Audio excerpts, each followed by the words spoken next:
Does anyone know who that man is on the picture? Yes, so that's Mersenne. Mersenne was a 17th century French priest. He was a mathematician as well. And he's most famous because of his Mersenne numbers and Mersenne twice, right? About 1 year ago, a few people were inspired by those Mersenne numbers and made a crypto system based on those numbers. This crypto system is called the AJPS crypto system. Our contribution is an analysis of all known attacks on this particular crypto system. And with our, I mean me, Koen, and my co-authors, Leonica, Stacey Jeffrey, and Ronald de Wolf. Let's go back. Who were the people that were inspired by these beautiful Mersenne numbers? That were Akkerwal, Chu, Pakas, and Santa. In May 2017, they proposed a potentially quantum-safe crypto system, double crypto system, based on both Mersenne numbers and the famous lattice-based crypto system and true. Okay.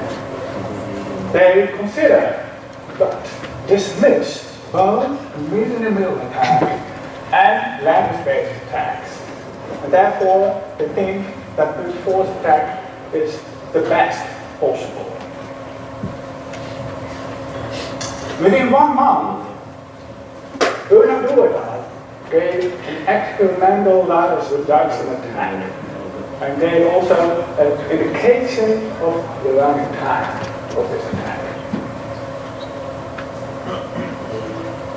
And within 1.5 years, we gave our contribution, which is twofold, namely a meet-in-the-middle attack and an analysis of the aforementioned attack of Bernard Doordahl. Can you see it? A little bit? Okay, fine. Great.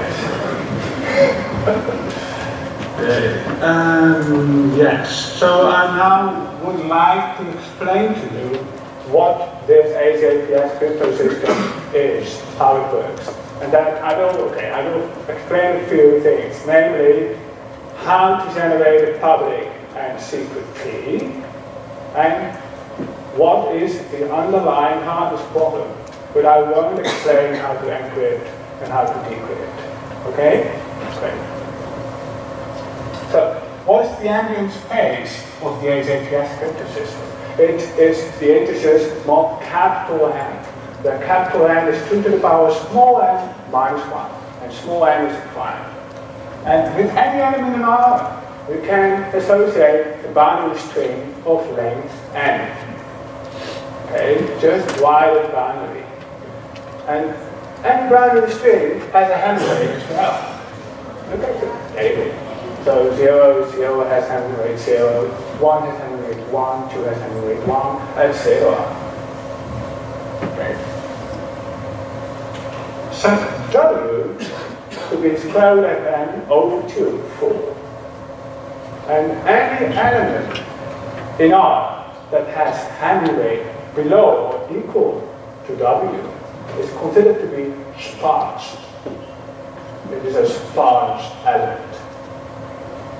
To generate a public and a secret key, we choose F and C and R, random, subject to the following. F and C both should have handle rate W, and G should be invertible. And you see a picture of sparse elements here. And quite sparse, isn't it? We set H to be F over G. This is the public key. And we set G to be the secret key. The people who know N2, they should have slight deja vu right now. Okay. So what is the hardest problem? This is the hardest problem. I should mention that, right? Okay, so given an age which is promised to be a vaccine of two sparse elements, find such a sparse vaccine. Decompose age into a sparse vaccine. That's the hardest one. You can also always do a brute force attack now. What to do with the brute force attack? Guess a G of Henry rate W. Guess a G with Henry rate W. Multiply by age. Take the Henry rate, and if it is W or lower, we found a solution. Okay, and this takes time and choose W. That's the amount of C's that satisfy Henry rate equal to W. Okay. Let's go to the Mersenne-based attack. Correct. So what is the Mersenne-based attack? Very generically, the Mersenne-based attack has the following characteristics. Namely, it often has a quadratic speedup compared to a brute force attack. That is one. The second characteristic of a Mersenne-based attack is that the time consumed and the space consumed are equal in number. Okay. So, Mersenne-based attack improves time complexity at the cost of a greater space complexity. And before I will explain in the middle in the AJPS Cryptosystem, I will first give you an example in a toy case, the subset sum problem. Okay? Subset sum problem is the following problem. Given a sequence of integers, find a subset of this sequence that sum to 0. And that's the subset sum problem.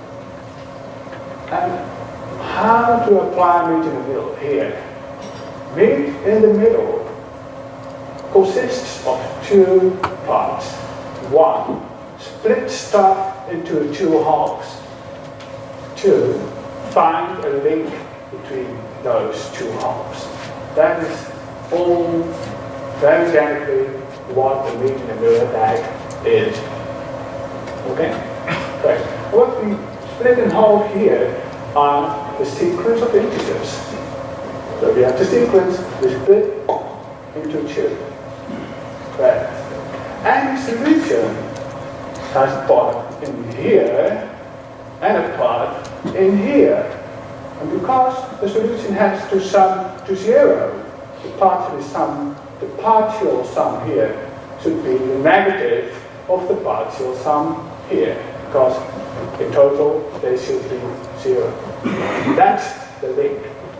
The link is that the partial sums should be negatives of each other. Formalistically, this goes like this. I1 is a subset of the first index set, the first half of the index set. We store the subset into a bucket with the value, with label the value of that subset, particular subset. The subset has a value, meaning the associated integers sum. So we have now a bunch of buckets with labels, and in every bucket are some subsets. Okay. So let's see the example. Okay. You put 1 into a bucket with label 6, 1, 2 in a bucket with label 8, etc. Great. Now, for any I2 in the last part of the index set, to check whether the bucket with label negative of its associated value is non-empty. So in the example here, you see -10 has no bucket. -9 has no bucket as well. But 5 does have a bucket. 1, 3 is in the bucket. And therefore, 1, 3, and 6 is a solution, meaning the first, the third, and the sixth solution, sixth number form together a solution. 6 minus 1 minus 5 is indeed 0. Great. Let's proceed to meet in the middle of the AJPS cryptosystem. This is a repetition of the hardest problem. So, given an age promised that it is a fraction of 2 sparse elements, find such a fraction. And the idea is to split G into 2 parts, because in the middle attack you have to split it into 2 parts, and you have to find the link. To split G into 2 parts like this, G1 has only once in the left half, G2 has only once in the right half. Right? So, if G and F form a pair that is a solution, then we have the following identity. H times G1 is minus HG2 plus F. And because F is so sparse, those 2 elements differ only by a bit. See, in binary representation, they differ only by a bit. F is so sparse, so this addition only disturbs this element by a little bit. And that is the connection between the 2 halves. So we have G1 is the left half, G2 is the right half, and this is the connection. They are close. Minus HG2 and HG1 are close. And we can even prove something about their closeness. If we assume that minus HG2 is random, then we can prove that the Hamming rate is less than 2W plus a bit with overwhelming probability. So intuitively, informally, those elements look like each other.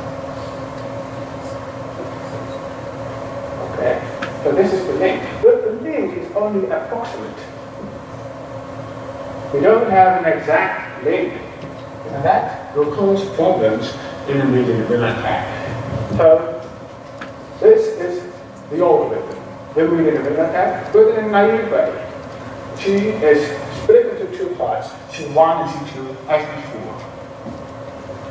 And now we store for any G1, we store G1 into a bucket with label HG1. So we have a bunch of buckets with binary strings as labels, and in every bucket are a few G1s. But now we have to try to find a key close to minus HG2 such that the bucket with label T is not empty.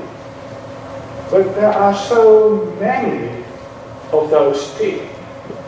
Too many. This is not the right approach. This is takes even more time than a brute force attack. Okay. What to do?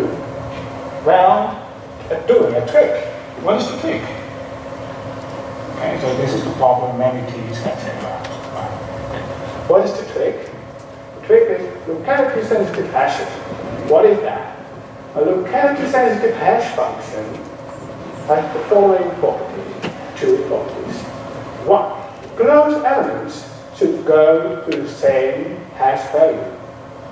Far away elements should go to different values. Yes. Okay. And what did we take as a locality-sensitive hash function? Our hash of a binary string is just a fixed block of that string. Okay. Is this locality-sensitive hash function perfect?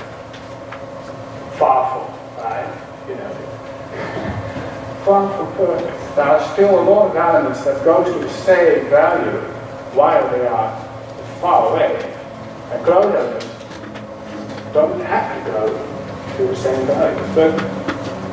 But we just use this and see what happens.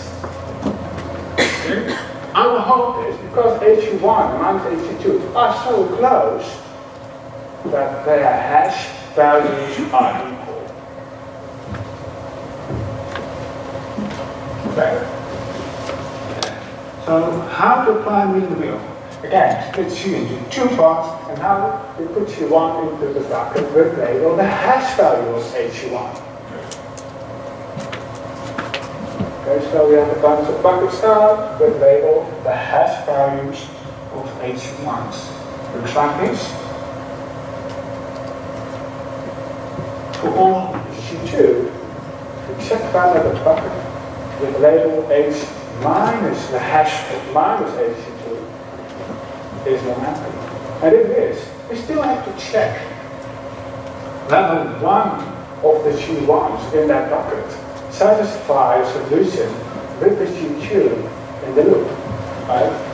In the bucket are many C1s. We have to check if it is really a solution. If it is a solution, it satisfies this.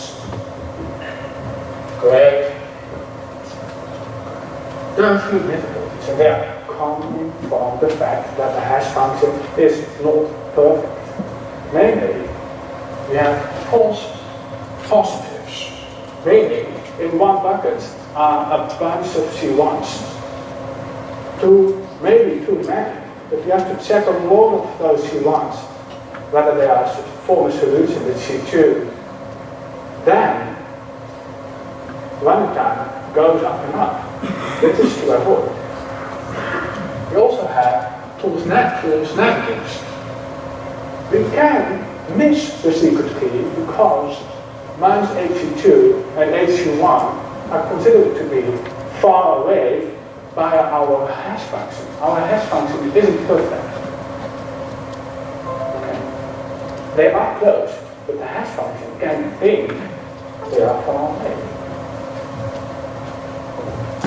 So the solution is choose the block size of H. H picked out a block. Choose that block size to be well, that number. And repeat the algorithm over randomized H.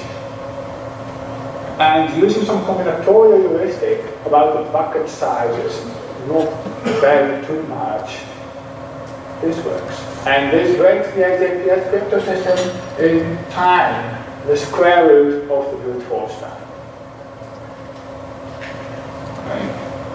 So let's proceed fast. Our work has a square root factor, so it's a quadratic speed up compared to the brute force, and our quantum is a cubic speed up compared to the classical brute force of Ackroyd et al., the original algebras. But Bernard Rowe gave a lattice attack, and they also gave an indication of the running time. We analyzed that, and they were quite close.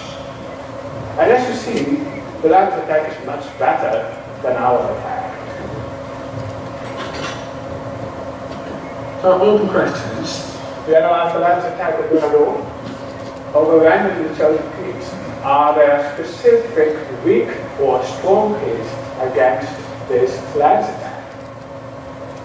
That's the first question.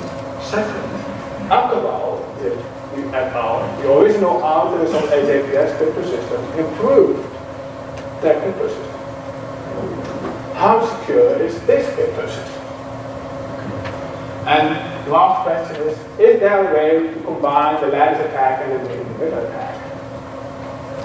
That's also a valid research question. The main estimate is collisions, links, the link between the two halves don't need to be exact to apply the middle attack. Thank you for your attention.